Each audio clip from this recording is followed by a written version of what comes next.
అక్కడ ఆల్రెడీ ఉన్నాయి.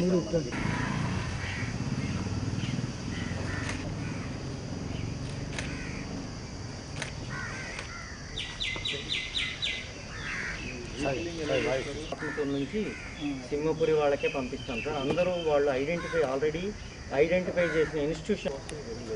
Transit stabilisation అనేది చాలా ముఖ్యమైన అంశం. ఎవరైనా పేషెంట్స్ అధిక సిమ్టమ్స్తో బాధపడుతూ ఆక్సిజన్ రిక్వైర్మెంట్ ఉన్నప్పుడు, శ్వాస తీసుకోవడంలో ఇబ్బంది ఉన్నప్పుడు వారిని సిహెచ్సిల ద్వారా స్టెబిలైజ్ చేసి అప్పుడు కోవిడ్ ఆసుపత్రికి తరలించడానికి ఏర్పాట్లు చేస్తున్నాం. ప్రతి సిహెచ్సిలోనూ 5 నుంచి 10 పడకలు ఆక్సిజన్తో కూడిన బెడ్స్ అక్కడ ఏర్పాటు చేయడం జరిగింది.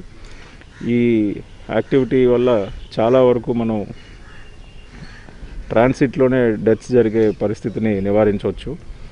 ఎక్కడో గ్రామాల నుంచి జిల్లాకు కోవిడ్ పేషెంట్స్ ఆఖరి నిమిషంలో వస్తున్నారు. అటువంటి కేసెస్లో ప్రమాదవశాత్తు మరణాలు కూడా సంభవిస్తున్నాయి. ఇటువంటివి నివారించడానికి ఈ ట్రాన్సిట్ స్టెబిలైజేషన్ చాలా అవసరం. ఈ సిలిండర్స్ మనకి అటు అంబులెన్సెస్లో కానీ ఇటు సిహెచ్సిల్లో కానీ మనం నేరుగా వినియోగించుకొని ఆ పర్సన్కి కావాల్సిన ఆక్సిజన్ అందించడానికి చాలా ఉపయోగపడతాయి.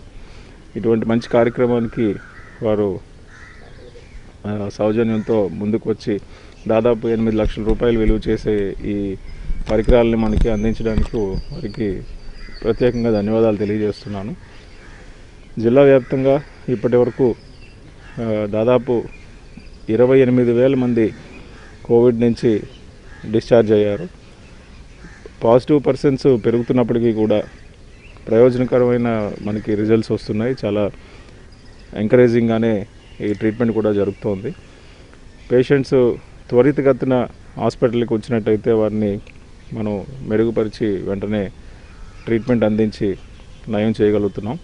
ఆలస్యం అయిన చోట మాత్రమే క్రిటికల్ కేసెస్ మనకి బయటపడుతున్నాయి.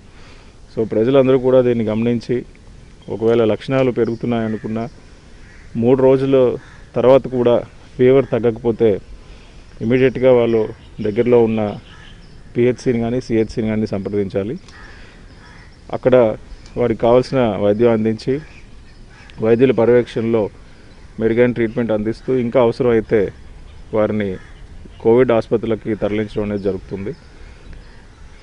జిల్లా వ్యాప్తంగా కూడా ఇప్పటి వరకు మనం దాదాపు 20% మంది పేషెంట్స్కి ఆక్సిజన్ ఇవ్వడం అనేది గమనిస్తున్నాం.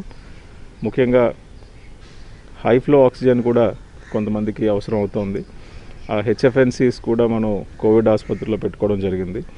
అటువంటి పేషెంట్స్కి నిమిషానికి 60 లీటర్ల ఆక్సిజన్ అవసరం ఉంటుంది. అంత కెపాసిటీ కూడా మనం అక్కడ హాస్పిటల్స్లో పెట్టుకున్నాం. జిల్లా కోవిడ్ ఆసుపత్రి అయిన జీజీహెచ్లో 20,000 లీటర్ల ఆక్సిజన్ సామర్థ్యం కలిగిన ట్యాంక్స్ని పెట్టుకొని వారందరికీ కూడా మెరుగైన సేవలు అందిస్తున్నాం. క్రిటికల్ పేషెంట్స్ అందరూ ఎప్పుడైతే ఆక్సిజన్ ఇచ్చామో, మెడిసిన్స్ ఇచ్చామో వాళ్ళు స్టెబిలైజ్ అయ్యి ఆ ఇన్ఫెక్షన్ తగ్గి మెరుగవుతున్నారు.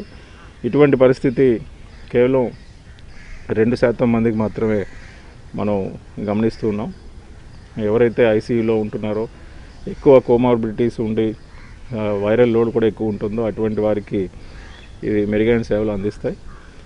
సో ఇలా మన జెమినీ ఆయిల్స్ వారు చేసినట్లు మిగతా ఇండస్ట్రీస్లు కూడా వాళ్ళ ఔదార్యాన్ని చాటుకుంటూ ఈ జిల్లాలో జరుగుతున్న కోవిడ్ నివారణ చర్యల్లో యాక్టివ్గా పాల్గొని వారు కూడా భాగస్వాములు అయ్యి అందరికీ సహకరించి ముందుకు రావాల్సిందిగా విజ్ఞప్తి చేస్తున్నాను.